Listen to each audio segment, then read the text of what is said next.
stage sort of get their reaction to what's going on in terms of the geopolitical complexity. And I do want to start with the Minister of Sri Lanka first.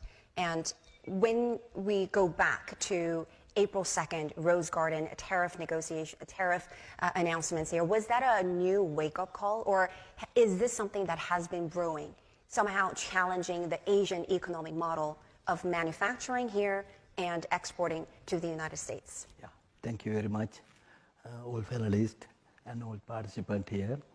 I'm very thankful because this great opportunity to us as Sri Lanka, a beautiful island country, representing first time myself in this forum. I want to say one thing, that is this topic is Asia at risk in this century. I think this is the century of Asia. Because of that reason is now is all emerging countries like China, Vietnam, India and Japan in here. Sri Lanka is a big, not a big country, it's a small country, but we are in with the shape of the all other big economies and countries under their cooperation and their assistance. Especially, I'm very thankful to People's Republic of China. We are with the cooperation of BRI, with the relation with our port city, our ports and all us now is contributing with the China. Any other thing is that we want to identify several factors could hinder a delay of full realization of what is going on in the Asian region, especially in the economic slowdowns in our countries. Other thing is the geopolitical risk and the demographic challenges, environmental threats and internal political dynamics all represent, these are presenting that hiding our capacity. For example, economic slowdowns mean this era is economically, we find out that there are so many opportunities to us as countries like our old countries. But these several internal disputes and the external issues are hiding our capacity, hiding our strength, and that like in our countries there are identifiable geopolitical risks, especially with this ongoing war. Ongoing war is delay our successes, especially in the China, India, even in the Pakistan and India, there was some issues and the regional conflicts. There was a tension of this South China Sea, like that, should be resolved. Other thing is that demographic challenges, aging population is high risk of the Asian countries. Right. Not only. Yeah, and I just wanted to get your thoughts on, does this somehow bring Asian countries in the region a little closer together? Because there has been a lot of talk about new form of globalization. Sure, Asia has benefited from globalization for decades now. The model that actually has benefited the region greatly. Is that being challenged? I think that is really the question. And perhaps you can pick up on that angle as well, Sarah. How does Indonesia fit into this sort of new world order that we're thinking about and spending time talking about here? Would you like him to continue Sure. first? Sure, I think you can give the answer. We'll definitely come back to the minister, don't worry about it. Indonesia as an example. Thank you so much, and it's such an honor. Because we spent a lot of time talking about fragmented manufacturing and tariff negotiations, and I'm sure many of you spent a lot of time talking about technology and what that does to sort of the future of Asian region and so on. But I do want to bring in a different angle here, and that is soft power.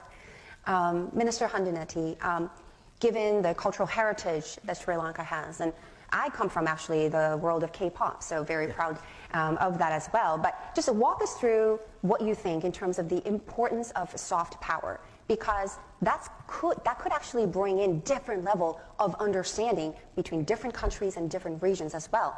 And Asia is an emerging star in all this. Yeah, but it's a problem. I was to raise this. All our 4 countries has a capability of the tourism. Sri Lanka was a destination of the best tourist destination. Not only that, Indonesia, Hong Kong, Vietnam, and even China. All our countries' potential is the tourism. We are in the heart of the center of the Indian Ocean, Sri Lanka, beautiful country.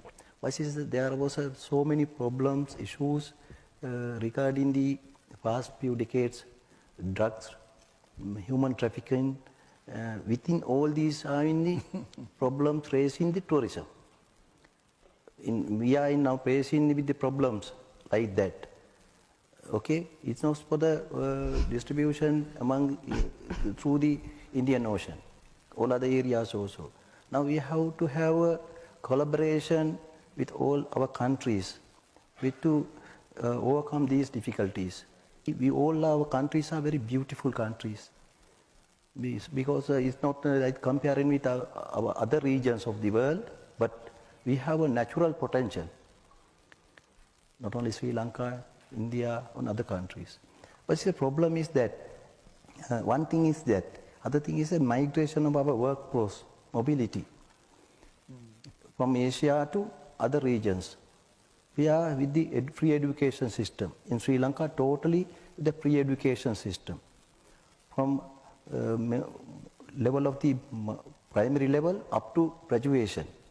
But we are manufacturing, and we are the skilled laborers, highly skilled laborers, but they are moving from our countries to the Europe, the West. We want to get the potential benefit from that, our young generation. As I mentioned earlier, the aging population is high in our countries, but we have no opportunities to younger people, younger generation. With this new era, yesterday in Chinese delegation mentioned it very clearly that AIization, this era is AIization era of our region, Asian region. Now this AI technology, digitalization is the main task of our countries, in Sri Lanka also.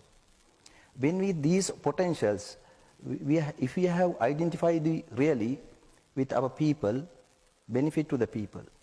I want to say this thing, in Sri Lankan new government with the Chief President Anukumar Dissanayake, we are now formed 21 cabinet ministers, only that. We now in the government with the free, all are with the corruption. Corruption-free country now, Sri Lanka. I can give the assurance now to the all investors. Please come to Sri Lanka with the potential for the investment with the free of corruption. With the past decade, 3 decades, we had to face so many problems with the corruption, allegations of, and other thing is that type of the drugs and the man problems, the natural problems. We had to face even in Indonesia and myself, our country, the tsunami. But these are not the natural disasters, these are the manpower disasters, man-made disasters. But we want to overcome these difficulties. If we have a possibility to be, honestly, overcome these disasters, these threats, we are the region in the next century. I can assure it. Sarah.